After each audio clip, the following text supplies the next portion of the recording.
First of all, we will draw the diagrams.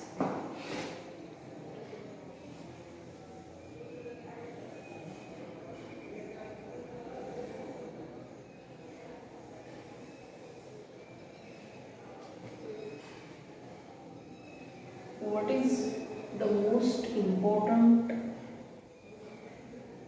thing about studying this paper is practice. You should practice drawing the figures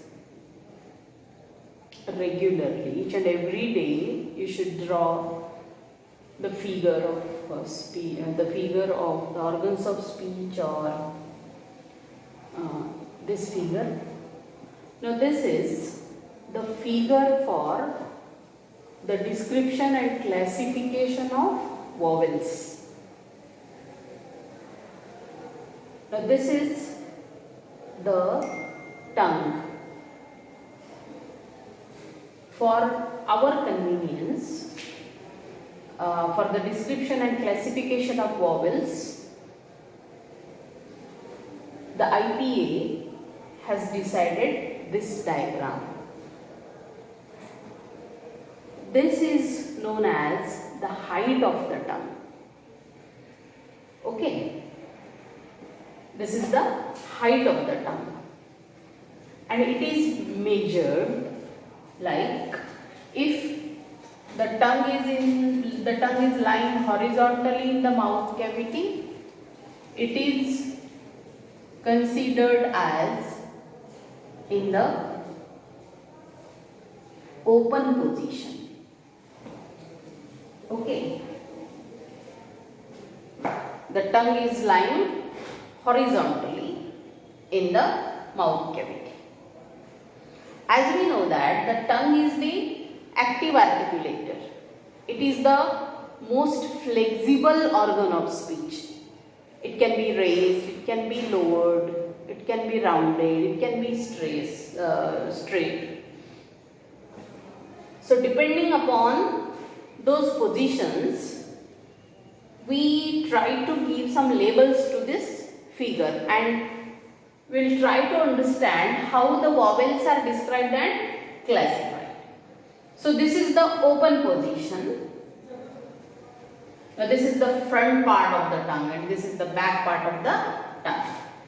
Now in case the tongue is raised above this open position, say to this height, then it is called the half open position. In case the tongue is raised to a height to this point, it is known as the half closed position, and this is the closed position. Now why is this the closed position? Because it is closer to the palate. Imagine this is the palate, the hard palate and the soft palate, upper jaw, and this is the lower jaw. So close means closer to the roof of the mouth cavity. Now let us write this. So here it is half close and then the closed position. Now this is the front part and this is the back part. So this is front, this is also front, and this is the back.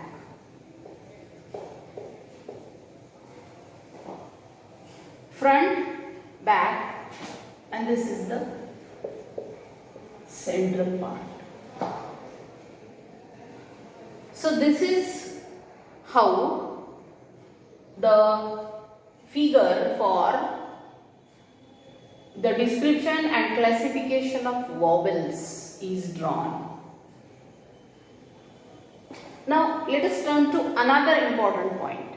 Yesterday we were discussing the description and classification of consonants that depends upon three factors. The position of the vocal cords, the three-term label is given according to number 1, the position of the vocal cords, whether they vibrate or not, voiceless or voiced consonants are produced.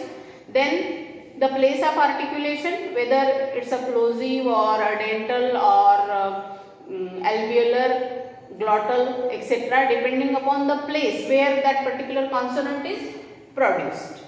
And the third level is given according to the manner of articulation, that is how the air is released, how the air is thrown outside the mouth cavity.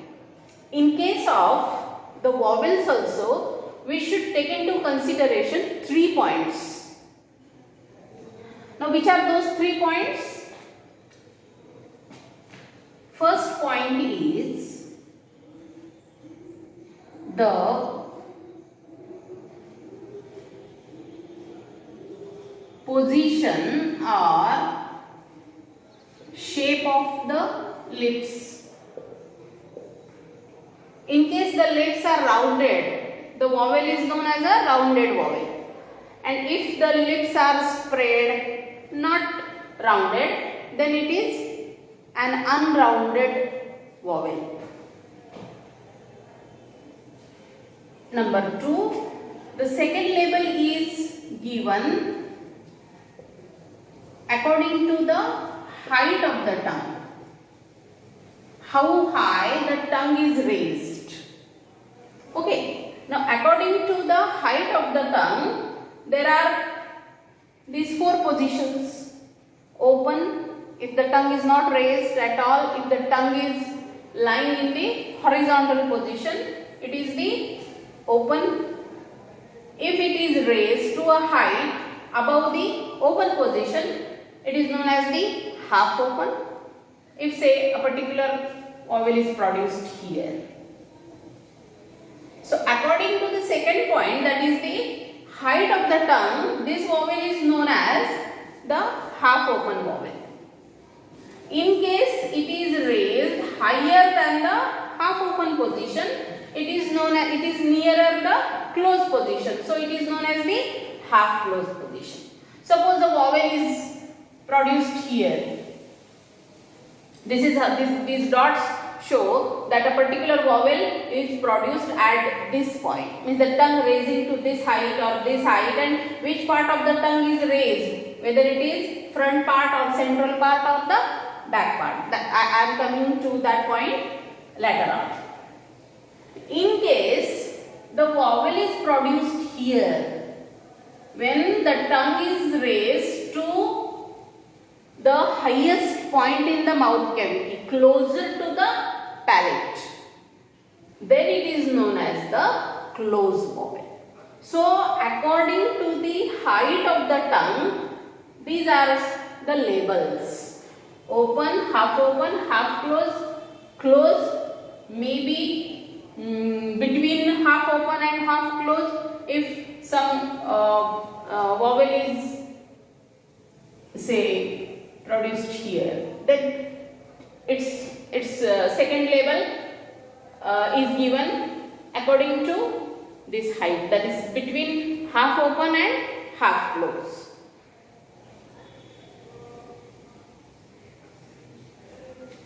The third point is which part of the tongue is raised. Which part of the tongue is raised. Which part of the tongue is raised means whether it is the front part that is raised, whether it is the central part that is raised, or the back part. In case this part is raised, now these vowels, these are the front vowels. In case a vowel is produced here at this point, it becomes the central vowel. And in case a vowel is produced, say here or here at this point or at this point, so these are known as the back vowels. So according to the part of the tongue that is raised, the vowels are either front vowels, central vowels or back vowels. According to the height of the tongue, the vowels are either open or half open, half closed or closed vowels. According to the position or shape of the lips, the vowels are either rounded vowels or unrounded vowels. For example, the vowel U, rounded because the lips become more rounded. A, the vowel is produced when the shape of the lips is neutral. A, it's not rounded, so it is unrounded vowel. So here are the 3 points, and depending upon these 3 points, the vowels are described and classified, means they are given their 3-term label. I repeat, the first label, first term in this 3-term label is given according to the position of the lips, the second according to the height of the tongue, and the third is given as depending upon which part of the tongue is raised. And this is the vowel diagram. For more simplification, I will draw. You should keep in mind that this is the palate, okay, and this is the lower jaw. Here is the T3, then the teeth, because the figure of speech, the organs of speech is like this.